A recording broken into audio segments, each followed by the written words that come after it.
Hi guys, it's Brit and Oz here, hope you're all doing well. So we're going to discuss Australian cricket and where it's currently standing. Australia have recently lost to South Africa in Hobart by an innings and 80 runs. Previous to that they lost to South Africa at the Wacker. So that makes 5 losses on the bounce at the moment, which is pretty unprecedented when it comes to Australian cricket, and they're on the verge of maybe getting whitewashed at home, which again I don't think it's ever happened to Australian cricket.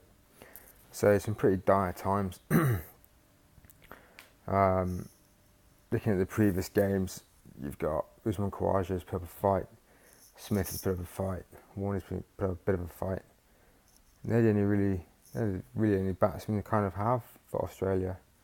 There's nothing really too wrong with their bowling at the moment. Mitchell Stark's going well, Hazelwood's going well. So the bowling's okay, it's just their batting and where it stands at the moment.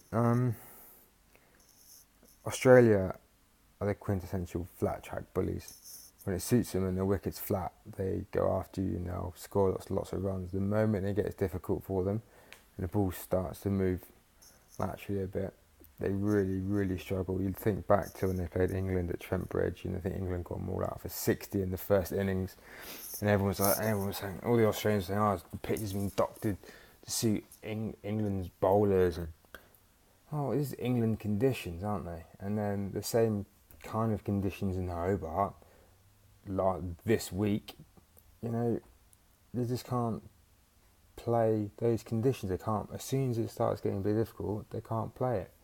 Steve Smith's the only one that put up any fight in his last test for Australia. I'm not saying the others gave up, they just can't play the conditions now.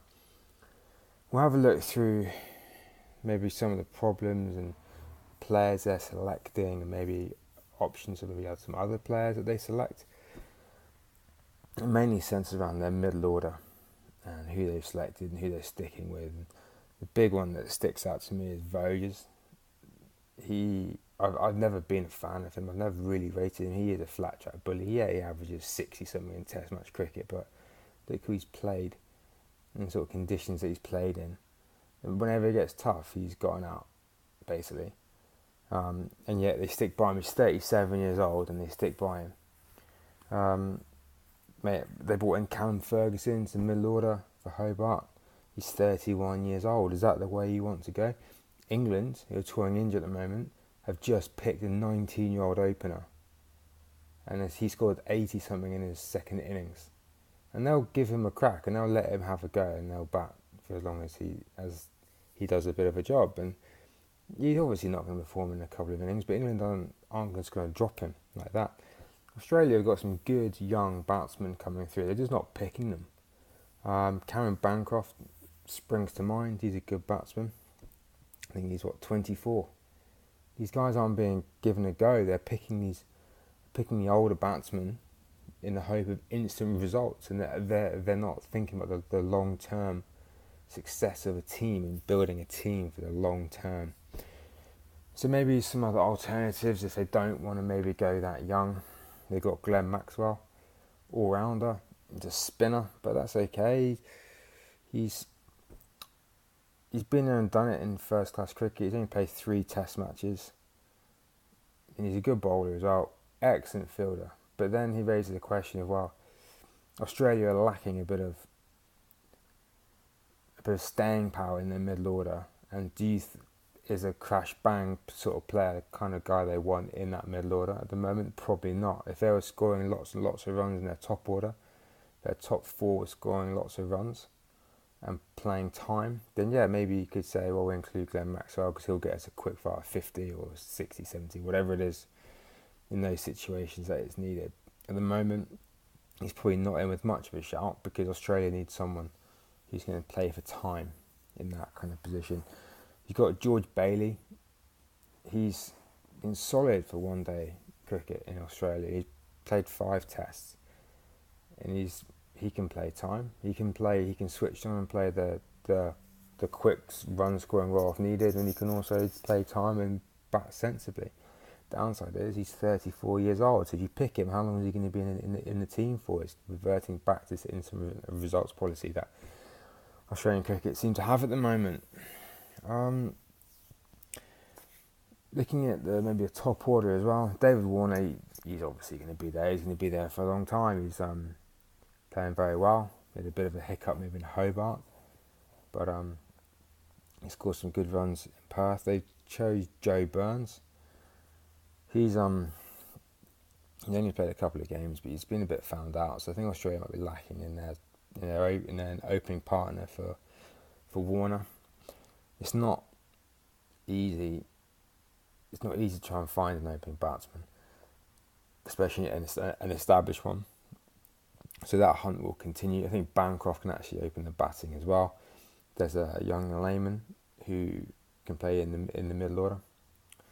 I have to wait and see. You've also got Mitchell Marsh. He's been dropped for his lack of runs. I think you stick him in the middle order, you give him a good run of games. He's a good bowler and he can bat as well. Maybe even look at putting Sean Marsh in the middle order as well, or instead of.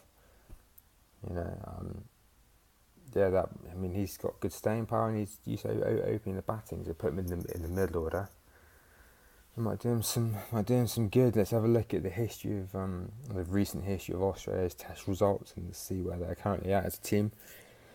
Since the 2015 Ashes, where they lost 3-2 in England, they've played 2 series against New Zealand, one against the West Indies, one against Sri Lanka, and obviously the current one against South Africa. They've won 6 games, drawn 2, lost 5, and 5 losses in their last 5 games.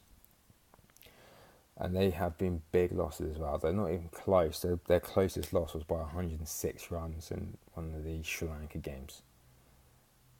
Now that is not good for Australian cricket. Not only the players and the pressure. Steve Smith is a little bit under pressure. He helped his case captaincy-wise in the last innings with his batting. He actually showed some backbone. But also the coaches down there, and he's under serious pressure. How much longer can he continue with Australia producing this kind of cricket, particularly in challenging conditions? You've got to be able to perform all over the world in all different types of pitches. There's no point in just being able to play on flat tracks and scoring 600 odd runs, because then the other team can probably do that as well. So I don't know. It's just a very, very difficult time for Australia cricket.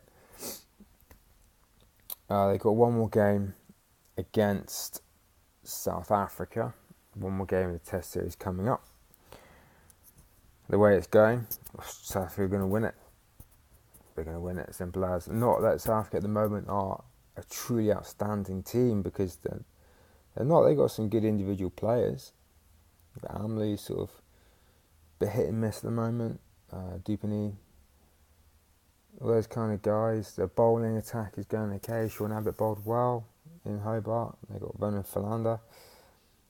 They've got good individuals. Quentin de Kock is up and coming wicketkeeper, but they're not a world-beating team at the moment. You had to say if South Africa maybe played India might beat them. They played Pakistan, it'd be a close game. Played England, it'll probably be a pretty interesting game. I'd back England to beat South Africa at the moment. And if England play Australia, I'd back England. If they played them in a 4 or 5 match series, I'd back England to win convincingly, either in England or in Australia. I really hope Australia get back to playing good cricket and resilient cricket. The Australians are always known to be resilient. And when their backs against the walls, they know when to push back. I hope they get back to that, because a good Australian team is good for cricket. Now, this team's getting absolutely smashed in the press at the moment, and rightly so, because they've been way under par. But I really hope they come back. I really hope the selectors make bold choices for this next game. It's not like a dead rubber. They've got to win it to get some respect back. But I would pick the best 4 batsmen under the age of, say, 27 and put them in that team. You go, right, play how you play. You're not going to get dropped after this game. This is literally just to give you some experience at international level. The series is already gone, so give these younger batsmen a go. No pressure. Play, you'll be in the next game. This is just a taster, and go on from here and see who can take it and see who can't. And that might be a good way to go. You just have to wait and see. Thanks, guys.